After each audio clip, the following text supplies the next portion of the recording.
Quickly, come on in. Listen. Grab your coffee, grab your drinks, grab your blankets, grab your treats. We rounding the clock. It's the 6th day. 6th day. 7th day is completion. And after that, there'll be a new beginning. Catch it in your spirit. Get there. And check out Greenleaf Tuesdays at... Oh my God. It gets better and better, and finally the writing is getting grander and grander. This week was a winner. Last week, setting us up, but this week we're coming on in.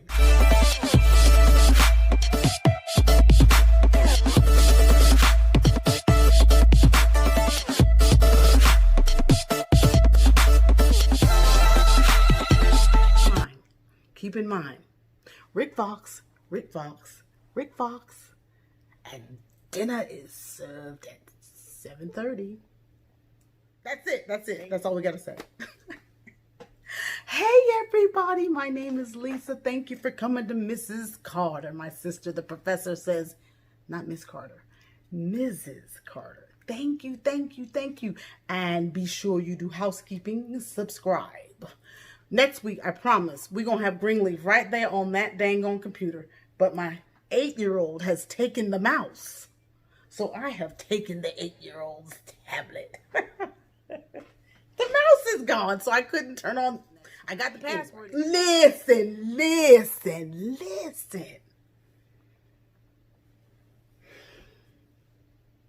Rick, I'm going to really abbreviate. I'm not doing it all.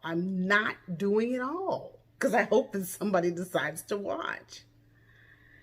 But it starts out with Rick and Grace, and the files are deleting, and Rick lost his phone, and they stole it, and people are breaking in. So we know Rick Fox is being observed.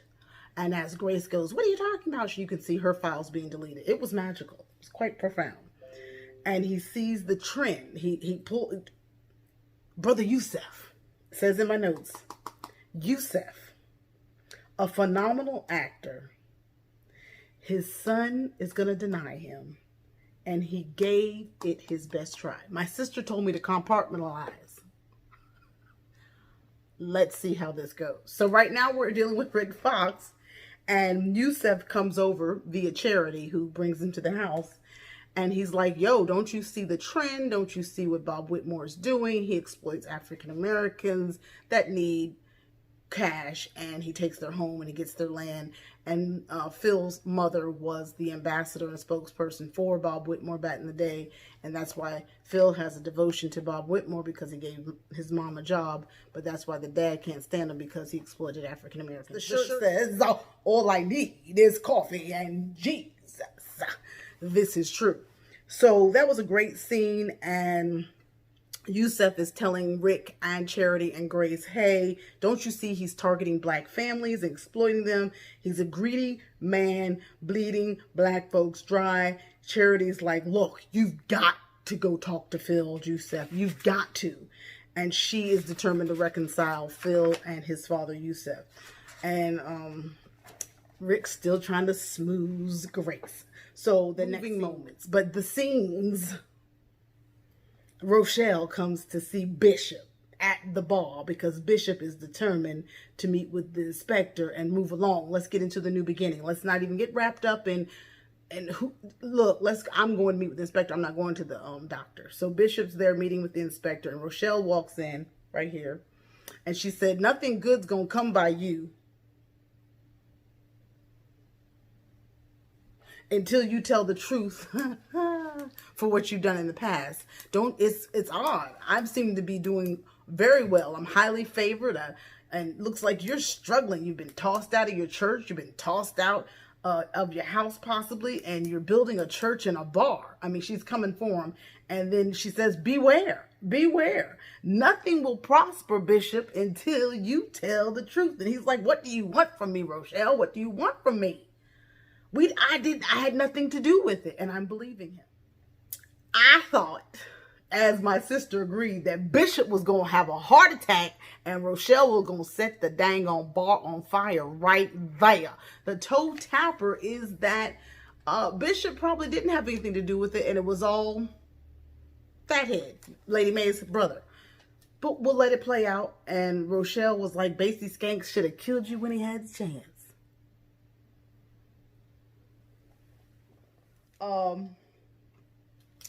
Grace and Noah are at the hospital, at the AIDS clinic, working with AJ.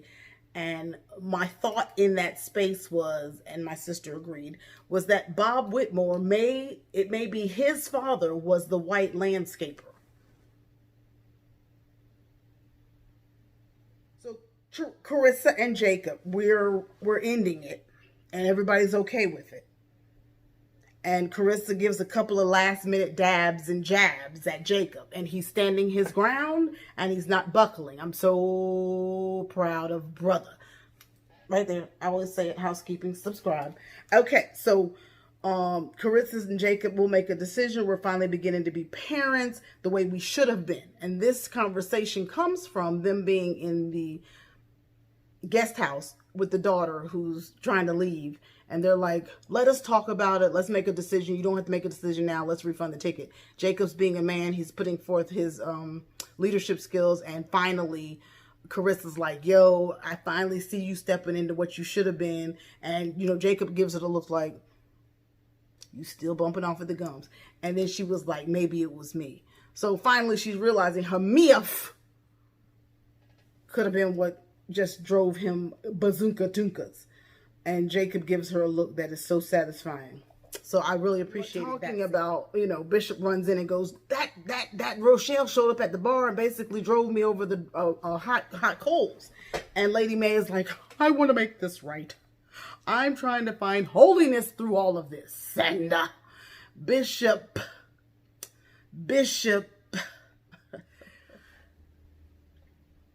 Bishop told Lady Mae, I've just been accosted by the subterfuge of a gang enforcer. Talking about Rochelle. Classic line. And that's when I told y'all that. Lady Mae, and Lady Mae and Jacob. My. So Lady Mae is hard set on doing it right. Like I said, I'm trying to find holiness through this all.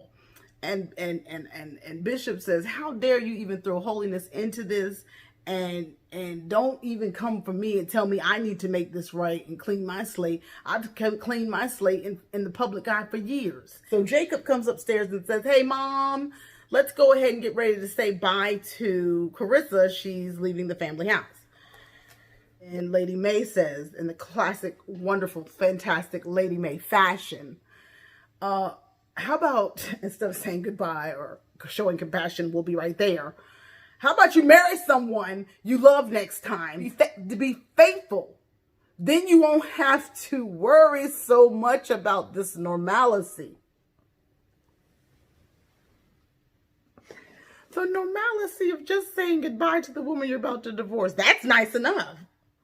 Just catch it in your spirit. Oh my God. Can you believe Lady Mae would say that when she's the one that had the affair?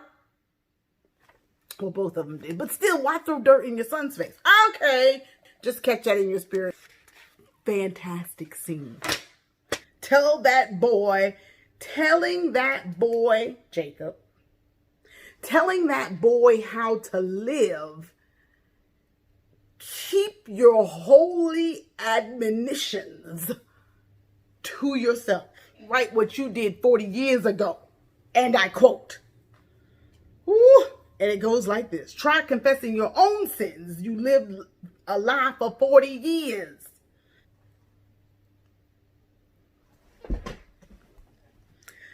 Lady Mae's face is finally been cracked. Somebody told her about herself.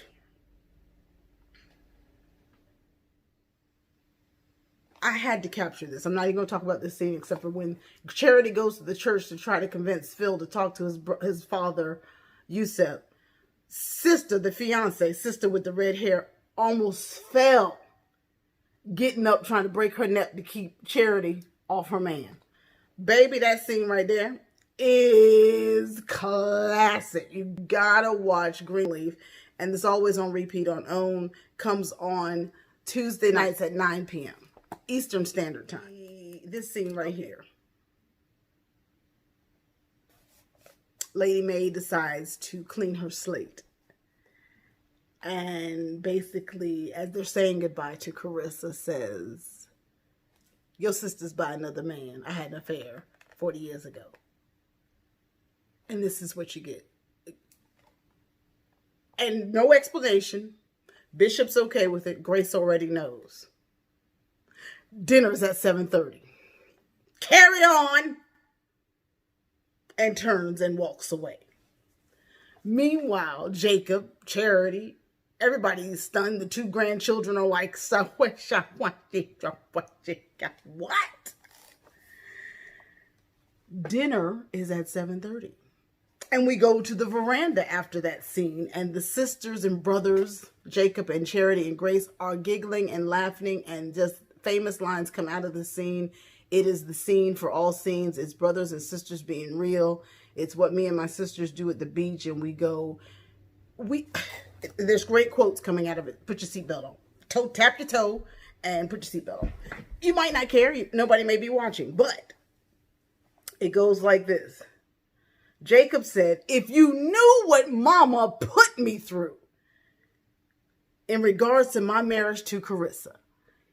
He's been feeling guilty all his life. And here the nail to the head is your mama did what she faulting you for. Oh, Lord Jesus. Charity. How about how she ignored me basically all my life and hated me just for being born? And Charity says, it's a plane crash. It's just a plane crash. And we get out of the wreck and walk away and look back, and it's a plane crash. And this is where we've come from. Pretty perfect perfection was our goal, but it's a plane crash. But it's nothing but a plane crash.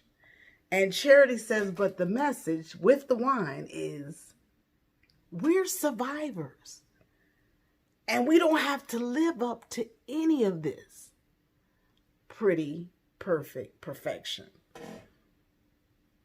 Because it was a mirage, essentially. Pushing you to an impossible measure when you've... Catch it in your spirit. Think about your own family. My goodness, my goodness, my goodness. Okay. And this part, a lot of people appreciate this part. But family dynamic. It's an African American thing about skin and all the infiltrations that have happened throughout the households and the slave shacks. But I'm glad to know where you got that light skin from. It makes sense now. And Jacob said, yeah, that does explain a lot. And they were like, well, mama's light skin. No, she ain't that kind of light skin. So it was really, really, really, really fun, lighthearted, just a superb writing on. And then here goes Charity with the potty mouth. Always blows my hair back. What is that? Grace? And I'm like, oh my God, are they cussing on? We cussing on with the SHIT? Something in regards to have you told Aaron and AJ about mama's business? And no, she doesn't need to tell. So why would she go tell an extended family? But I was blown away by Charity's mouth. And then Grace gets a phone call.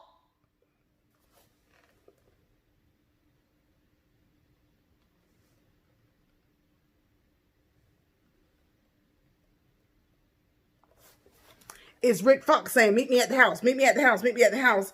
I got a source that's willing to give up information. Meet me at the house, meet me at the house. I got a source that's willing to give up information. Grace gets to the house. Pause. And then the two cousins are in the guest house and they say, Grandma's freaky.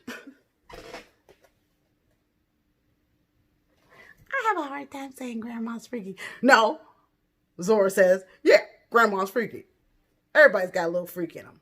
I was trying to find some pearls once again to start clutching. Oh my God. Grace gets to Rick Fox's house.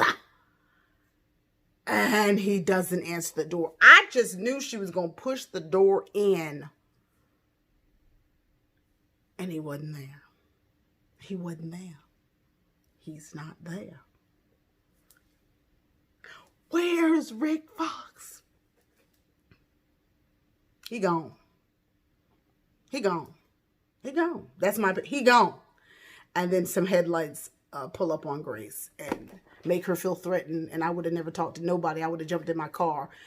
That's that. And a whole bag of chips and snacks. Grab your seats, grab your drinks, grab your wine, grab your treats. Journey, I thank you. It's been fun. I hope you stick with me, stay with me, share the video, and we'll see you next time and next week where that Greenleaf will be playing right there on Mrs. Carter. Thank you for watching. Thank you, thank you, thank you. Okay. Okay.